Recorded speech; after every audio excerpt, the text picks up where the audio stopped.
नमस्कार दोस्तों। आज मैं आपके सामने प्रस्तुत हुआ हूँ। आज स्टॉक मार्केट की जो एक पर्टिकुलर सेगमेंट है उसमें कुछ ज़रूरत से ज़्यादा ही उछाल आ रहा है। अनियमितता उसमें दिखाई दे रही है। Profit to earnings, P ratio, EBITDA और ये सारे गणित है, ये सारे जो पैरामीटर्स है, इनको कहीं ना कहीं काट देके एक सेगमेंट है वो बहुत ही ज़्यादा अपने आप को रन कर रहा है और वो है रेलवे सेक्टर। तो क्या सच में रेलवे सेक्टर में सच में इतनी जो रैली आ रही है, क्या उसमें उतना फ्यूल है? कुछ स्टॉक्स मैं आपको बताना चाहता हूँ। Let's see, RVNL, railway Vikas Nigam, then IRCTC, then it's IRFC, Indian Railway Finance Corporation, something, Railtel, then K&R Rail Engineering। इस प्रकार की कुछ कंपनियां हैं जिनमें लगातार अपर रेंज 52 हाइक लगा रहे, 52 वीक, हर हफ्ते 52 हाइक लगा रहे। तो क्या सच में और क्या वास्तविकता में इतना फ्यूल, इतनी कैपेसिटी है इन रेलवे शेयर्स की जो ये दौड़ रहे हैं? तो कौन क्या टेक्निकल बताता है, इसको नज़रअंदाज करते हुए आज मैं अपनी राय बता रहा हूँ कि मेरे अनुसार ये 100% फेक रैली है, 100% फेक रैली है। रेलवे, हमें ये समझ लेना होगा कि ये गवर्नमेंट के अंडर आने वाली ऑर्गेनाइजेशन है और ये प्रॉफिट मेकिंग ऑर्गेनाइजेशन नहीं है। हमें इस बात को बहुत अच्छे से समझ लेना है। Railway is a not profit making organisation, it is social welfare organisation. और इसके जो भाव होते हैं, टिकटों के जो भाव होते हैं, उन पे पूरी तरह से गवर्नमेंट का नियंत्रण होता है। और आने वाला एक साल अगर कुछ होने वाला है तो एक चीज़ होने वाली है, वो है इलेक्शन। पूरा साल इलेक्शन चलने वाले हैं। अभी दिसंबर में, अक्टूबर, नवंबर, दिसंबर में राजस्थान, मध्य प्रदेश, इन 5 टेस्ट का। उसके बाद हम जनरल इलेक्शन को सामने जा रहे हैं। जैसे जनरल इलेक्शन हो जाते हैं मई, अप्रैल, मई में, और उसके बाद शायद दिवाली में महाराष्ट्र के चुनाव आएंगे, उसके बाद बिहार के चुनाव आएंगे। करीबन एक साल, पूरा एक साल अगर कुछ होने वाला है इस देश में तो सिर्फ चुनाव होने वाले हैं। और रेलवे ये बहुत ही संवेदनशील विषय रहता है और इसकी टिकट की दरें, ये और इलेक्शन सेंटिमेंट, ये बहुत आपस में जुड़े हुए हैं। और कोई भी गवर्नमेंट ये नहीं चाहती कि जनता का रोष अपने ऊपर ले। तो इसीलिए हमेशा टिकट की दरें नियंत्रित रहती हैं और मुझे पूरी संभावना लगती है कोई ना कोई छूट अब रेलवे के टिकटों के दरों में आने वाली है। स्पेशली IRCTC का जो शेयर जो भाग रहा है, उसका सब कुछ जो टिकटिंग एंड कैटरिंग जो व्यवसाय है, तो मुझे ऐसा नहीं लगता कि इसमें इतना कुछ दम है जो इतना भाग रहा है। बाकी के शेयर्स भी, रेलटेल, IRFC, ये जो इतने भाग रहे हैं, इनका कोई अनुमानित गणित उनके भाव के साथ जुड़ता नहीं है। अब जाहिर सी बात है, आज मैं ये वीडियो फेसबुक में भी अपलोड करने वाला हूँ। वास्तविकता में फेसबुक में अपलोड करने के पीछे की राय ये है कि सामान्य लोग भी, आज मुझे पता है, स्टॉक मार्केट में इन्वेस्ट करते ही हैं या फिर म्यूचुअल फंड में इन्वेस्टमेंट करते हैं, और वो पर्टिकुलर सेगमेंट के पर्टिकुलर सेक्टर का जो म्यूचुअल फंड आता है उसमें भी वो करते हैं। तो मैं ये बताना चाहता हूँ कि आपके म्यूचुअल फंड अगर रेलवेज के सेक्टर्स को फेवर करने वाला हो तो आप उससे दूर रहिए, ये मेरी आपको सूचना है। आज बहुत सी बार मैं ऐसा बोलता हूँ कि ये मेरी अपनी राय है, फिर आप आपके विशेषज्ञों को पूछिए, मैं इसमें ज़्यादा एक्सपर्ट नहीं हूँ, ये वो मैं अपना डिस्क्लेमर देता हूँ। मगर आज कोई डिस्क्लेमर नहीं दे रहा हूँ, आज सीधे बता रहा हूँ, ये जो रेलवे स्टॉक्स की जो रैली हो रही है, ये उसके प्राइस टू अर्निंग्स के बिल्कुल मैच नहीं हो रही है। ये बिल्कुल 2008 में जिस तरह से रियल एस्टेट के भाव आसमान छू रहे थे, स्टॉक्स के, रियल एस्टेट स्टॉक्स के भाव आसमान छू रहे थे, बिल्कुल उसी प्रकार की रैली आज रेलवे के स्टॉक में दिखाई दे रही है। और 2008 का लेमन ब्रदर्स का जो क्राइसिस है ये सबने देखा है। और मैं ये नहीं चाहता कि सामान्य लोग, जब बड़े इन्वेस्टर्स माल छोड़ते होंगे तो सामान्य इन्वेस्टर इसको ले, इसलिए मैं ये आगाह कर रहा हूँ। Let's see what happens. अब कुछ बातें इससे आती है कि क्यों दौड़ रहा है, क्या हो रहा है, इसका कोई राजनीति से लेना है देना है, ये जनरल इलेक्शन से इसका कोई रिलेशन है? हाँ, थोड़ा बहुत है, क्योंकि सेंट्रल गवर्नमेंट ने कहा है कि वो इंफ्रास्ट्रक्चर के लिए बहुत एक्सपेंसेस करेगा, एक्सपेंसेस बढ़ाएगा। पूरे देश में रेलवे का जो जाल है उसको करीबन दुगना करने की कोशिश हो रही है। और उसके अलावा कई कई और नई टेक्निक्स इसमें ऐड हो रही है। पर आज जो स्पीड से जो काम हो रहा है, उस स्पीड से जो इंफ्रास्ट्रक्चर इन्वेस्टमेंट हो रहा है, उसका जो रिटर्न है उसको आने में कुछ टाइम लगेगा। इस बात को हमें समझ लेना है। हाँ, इन रेलवे स्टॉक्स में ज़रूर एप्रिसिएशन है, मैं मानता हूँ, पर जो स्पीड से एप्रिसिएशन हो रहा है ये उसके अनुपात में सही नहीं है। हाँ, मानता हूँ अगले 10 साल में ये 5 गुना हो जाएंगे तो कोई बड़े आश्चर्य नहीं होगी, क्योंकि ये अभी इंफ्रास्ट्रक्चर खर्चा हो रहा है और 2-3 सालों के बाद इसका एक्चुअल रिटर्न आना शुरू होगा। मगर आज ये रेलवे स्टॉक आज ही उसकी जो 5 साल बाद की जो अर्निंग्स है उसको अनुमानित ग्रहित पकड़ के आज वो उतना उछल रहा है।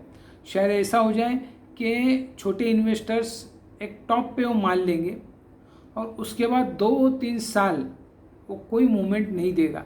जैसे आईटीसी ने करीबन 10 साल कोई मूवमेंट नहीं दिया था, कोई मूवमेंट नहीं। 2010 से 2012 से 2022 10 साल कोई मूवमेंट नहीं दिया था। तो इन्वेस्टर्स जिन्होंने 100 रुपया लगाया था, हमें सोच लेना है कि उसको अगर 8% ब्याज अगर मिलता तो 100 सालों में वो करीबन 120 रुपये उसका कैपिटल इरोजन हुआ है 100 रुपये पे, क्योंकि उसको कोई बेनिफिट नहीं मिला, स्टॉक वहीं का वही खड़ा है। तो उसका हमें ये समझ लेना पड़ता है कि जब स्टॉक्स का भाव बढ़ता है उसका अनुपात टाइम के साथ भी होता है, क्योंकि अगर एक लिमिट के बाद स्टॉक बढ़ना बंद हो गया और टाइम गुजरता है तो टाइम लैप्स के वजह से आपका इन्वेस्टमेंट डेड हो जाता है और उसका जो आपको रिटर्न चाहिए वो नहीं मिलता है और कैश फ्लो का ब्लॉकेज हो जाता है। हमें ये समझ लेना चाहिए। तो उसकी वजह से सामान्य नागरिक सावधान हो रेलवे स्टॉक्स के बारे में। और अभी ये जो रैली हो रही है, अगर आप पहले से निवेशित है तो ठीक है, और अगर ये 10 से 15% नीचे आ रहे तो मैं आपको सुझाव दूंगा, आप बेहतर है कि इससे निकल जाओ। और आपको ये रेलवे स्टॉक्स का जो मैं बता रहा हूँ गोलमाल झोल झपाटा, ये आपको अगले ये जो सोमवार आ रहा है तभी से आपको दिखना स्टार्ट हो जाएगा। सोमवार के दोपहर के बाद ही आपको दिखेगा कि रेलवे के स्टॉक्स जो है वो ऊपरी लेवल से नीचे आ रहे हैं। जैसे कि बीच में मैंने एक बार बोला था डीमार्ट का स्टॉक है, तो आज करीबन एक 15 दिनों में निफ्टी 19,200 से 20,000 की तरफ बढ़ रहा है। मात्र डीमार्ट का स्टॉक नहीं बढ़ा है, जबकि शुक्रवार को मार्केट पूरी तरह से बुलिश था, फिर भी डीमार्ट का स्टॉक गिरा है। ये नोटिस करने वाली बात है, क्योंकि जिस समय पे मार्केट बुलिश था और डीमार्ट जैसे रिटेल जिसका बिजनेस, अब त्यौहार शुरू होने वाले, फेस्टिवल शुरू होने वाले, फिर भी डीमार्ट का स्टॉक नहीं चल रहा है, ये कुछ सिग्नल बता रहा है। शायद मुझे ऐसा लगता है आप भी उसको आगे से देखें और समझें। मुझे ऐसा लगता है जो बोलना था मैंने बोल दिया है और उस विषय पे नहीं बोलना है। मुझे ऐसा लगता है कहीं ना कहीं इसी तरह से रेलवे स्टॉक्स के साथ होने वाला है, और इसलिए मैं ये बात आपको बार बार बता रहा हूँ। दूसरी एक बात कि डिविडेंड एक इशू है आपको मैं बता दूं कि डिविडेंड भले आज मिल रहा है उस कंपनियों को, पर मैं आपको बता दूं कि डिविडेंड देना ये कंपनी का अपना खुद का निजी राय होती है। अगर आने वाले सालों में अगर वो डिविडेंड नहीं देते तो कोई भी शेयर होल्डर या स्टेक होल्डर इसके अगेंस्ट में अपील नहीं कर सकता, उसकी सुनवाई हो ऐसी कोई व्यवस्था आज तो सेबी ने लागू नहीं की है। तो शायद अगर आज डिविडेंड दे रहा है तो ये मौजूदा सरकार, मैं किसी पार्टी के विषय में फेवर में बोलना मैं नहीं चाहता है, हर सरकार ऐसी करती है, तो मैं इससे बहुत दूर रहना चाहता हूँ और मात्र मैं अपने काम पे ध्यान दे रहा हूँ और मेरा जो विषय उस पर मैं ध्यान दे रहा हूँ। हर कोई गवर्नमेंट जो होती है तो जनरल इलेक्शन से पहले मोटा डिविडेंड अपनी जेब में ले लेती है, क्योंकि इंफ्रास्ट्रक्चर के खर्चे उनको करने होते हैं, इंफ्रास्ट्रक्चर के खर्चे उनको करने होते हैं। और मैंने ऐसे सुना है कि कुछ रेलवे कंपनियों में आने वाले दिनों में गवर्नमेंट अपना हिस्सा बेचने वाली है और नकदी को कैश फ्लो अपना जनरेट करेगी। तब क्या होगा, जब गवर्नमेंट अपने कुछ हिस्सा बेचेगी तो ये कब बेचेगी, ये हाई लेवल पे बेचेगी और इसको लेगा कौन, तो स्मॉल इन्वेस्टर लेंगे। और वो जिनको ये न्यूज़ अभी पता चली है और वो देख रहे थे कि ये स्टॉक्स क्यों भाग रहे हैं, जब वो लेंगे तब उनको मालूम पड़ेगा ये स्टॉक्स भाग ही नहीं रहे हैं या फिर ये निगेटिव रिटर्न दे रहे हैं या फिर ये स्टैग्नेंट है। तो उस समय पे स्मॉल इन्वेस्टर बहुत निराश हो जाता है और स्टॉक मार्केट के बारे में एक निगेटिव भावना आती है और वो कोसने लगता है। तो मैं आपको बता दूं कि स्टॉक मार्केट में value of the money is completely negotiating with time. Stock market ये टाइम और मनी इसका इक्विलिब्रियम है। मैं कुछ बोल रहा हूँ, ये कुछ हाई लेवल पे बोल रहा हूँ। कुछ लोग बोलते हैं बताओ ना तो कौन से लेवल पे स्टॉक था, उसका रेजिस्टेंस लेवल क्या है, इसके नीचे आएगा तो बाय करूँगा और उसके ऊपर जाऊँगा तो सेल करूँगा, फिर इधर रहेगा तो मैं ये करूँगा और उधर रहेगा तो मैं वो करूँगा। तो मैं आपको बता दूँ ये दलाली मैं नहीं करता, बहुत स्पष्ट कर दूँ, मैं इधर शेयर की दलाली करने नहीं बैठा हूँ। मुझे ऐसा लगता है कि मुझे स्टॉक मार्केट का जो एक मोटा मोटा जो फ्लेवर रहता है, फ्लेवर, उसको मैं आपके सामने प्रस्तुत करता हूँ और ना ही मैं किसी को एडवर्टाइज करता हूँ, ना मैं किसी को रिप्रेजेंट करता हूँ। मैं अपनी स्टॉक मार्केट की सोच आपके सामने रख रहा हूँ। तो कोई लोग ऐसे बताते हैं कि ये लेवल पे ये होगा, वो लेवल पे वो होगा, ये मेरा काम नहीं है और ना मैं ये करता हूँ और ना मैं करूँगा। ये दलाली मैं नहीं करता हूँ। मुझे ऐसा शायद बोलना चाहिए या नहीं मुझे मालूम नहीं, ये तीखा स्वरूप की भाषा में इस्तेमाल करना चाहता हूँ या नहीं मुझे मालूम नहीं, पर बहुत से लोग मुझे ये बताते हैं कि भाई कौन से लेवल पे आएगा तो मैं बाय करूँ, कौन से लेवल पे आएगा तो मैं सेल करूँ या होल्ड करूँ। तो मैं इस विषय में कुछ ज़्यादा बात नहीं करना चाहता और मुझे कोई अगर पूछ रहा है तो मुझसे न पूछे, ऐसा मैं रिक्वेस्ट जाहिर तौर पे करना चाहता हूँ।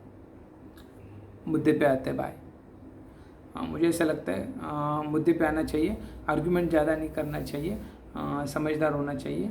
चलो ठीक है। अब बात मैं फिर से बोलता हूँ कि जो रेलवे के स्टॉक्स हैं इनकी जो एप्रिसिएशन और टाइम का जो कोरिलेशन है वो निगेटिव है, सो बी केयरफुल।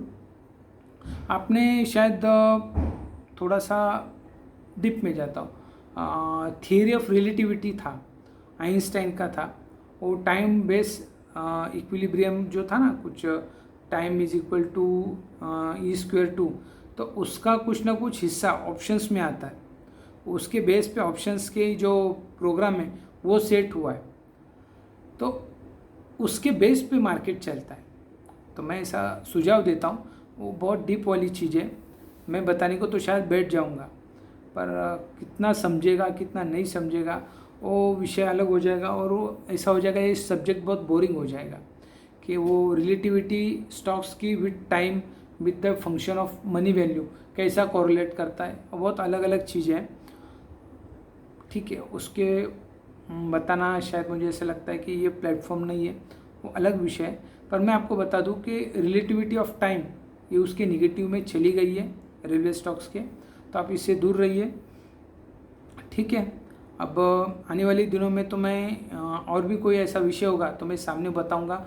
और एक विषय मैं बताना चाहता हूँ कि स्टॉक ऑफ द मंथ, तो मैं बता दूं कि मैं सेबी रजिस्टर एनालिस्ट नहीं हूं। मैं अगर यहाँ पे कोई स्टॉक सुझाव देता हूँ तो ये मात्र एजुकेशनल पर्पज़ है। आप जो भी डिसीजन लेंगे, मैं जो स्टॉक बता रहा हूँ, ये आप आपके विशेषज्ञ या आपका स्टॉक ब्रोकर या सेबी रजिस्टर एनालाइजर से चेक करने के बाद ही इसका डिसीजन लें।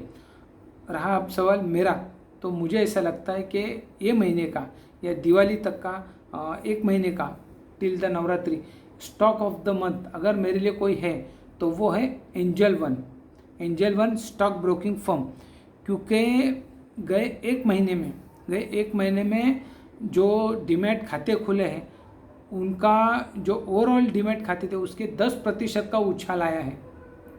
ये बहुत बड़ा उछाल है क्योंकि अभी एल निनो का संकट था, अभी फ्यूल के प्राइसेस है, महंगाई बढ़ रही है इस देश में, फिर भी आम लोगों का जो व्यू है स्टॉक मार्केट के प्रति वो बदल रहा है। वो स्टॉक मार्केट को एक लॉन्ग टर्म इन्वेस्टमेंट प्लेटफॉर्म की तरह देख रही है और बहुत से लोग म्यूचुअल फंड तो ले ही रहे हैं पर साथ में डीमैट अकाउंट्स खोल रहे हैं और उनको जो शेयर्स लग रहे हैं कि आगे के 15-20 सालों के लिए बेहतर है, उनको वो लेना स्टार्ट कर रहे हैं और उसको वो पकड़ के रख रहे, छोड़ नहीं रहे। इसकी वजह से निफ्टी भले ही इतनी सारी निगेटिव बातें होने के बावजूद गिर नहीं रहा है। उसका कारण ये है क्योंकि लोग ब्लू चिप इन स्टॉक्स ले रहे हैं, लोग स्टॉक्स को छोड़ नहीं रहे। इंडिया ग्रोथ स्टोरी को लोग मान रहे हैं, इस पे विश्वास रख रहे हैं। और मैं आपको बता दूं कि इंडिया बहुत ही जल्द, हमारे प्रधानमंत्री ने भी बताया, तो मुझे ऐसा लगता है मैंने और अलग से बताना तो शायद थोड़ा सा ये हो जाएगा कि कॉपी पेस्ट हो जाएगा। पर मैं आपको बता दूं कि अपनी इकोनॉमी विश्व की तीसरी इकोनॉमी बहुत जल्द बनने जा रही है। उसे कोई नहीं रोक सकता, बहुत जल्द बनने जा रही है। और इसकी जो स्पीड है ये दिन ब दिन बढ़ेगी, कम नहीं होगी। और हम बहुत ही जल्द तीसरे स्थान पे और बहुत ही जल्द कुछ 5-10 सालों में दूसरे नंबर पे जाने वाले हैं। बड़े आश्चर्य की बात है पर ये होने वाला है। तीसरे नंबर तो हम बहुत जल्द जा रहे हैं। ठीक है, अब मैंने जो विषय बोला था कि stock of the month angel one broking का जो स्टॉक है, तो ये मौजूदा लेवल से मेरा ऐसा मानना है कि ये 30% ऊपर जाएगा। अब वो कौन सा रेजिस्टेंस लेवल, कौन सा अपर लेवल, कौन सा डाउन लेवल, कौन सा लोअर बॉटम, कौन सा हायर बॉटम और कौन सा फिबोनाची कैंडल चार्ट पार्ट, वो आप देख लो, आपके विशेषज्ञ से पूछ के आप अपना डिसीजन लो। मेरा बताना है कि एंजल वन यहाँ से 30% का अपसाइड जरूर दिखाएगा आने वाले दिनों में, 1-2 महीने में दिखाएगा, ये मेरा कहना है। ठीक है, तो ये 2 बातें मैंने मोटी कही कि एक रेलवे स्टॉक्स में जो एप्रिसिएशन हो रहा है मैं इससे सहमत नहीं हूँ, और स्टॉक ऑफ द मंथ है एंजल वन ब्रोकिंग फर्म। तो ये मेरा आज का जो वीडियो था ये यहाँ पे मैं समाप्त कर रहा हूँ और आपसे कमेंट की मैं अपेक्षा रखता हूँ। जो भी हो, आपको पसंद आए तो भी, न पसंद आए तो भी, आपको क्यों न पसंद आया वो मुझे बताओ, वो मैं एक्सेप्ट करूँगा, और पसंद आता है तो मुझे खुशी होगी, दोनों में एक्सेप्ट करूँगा। बाय।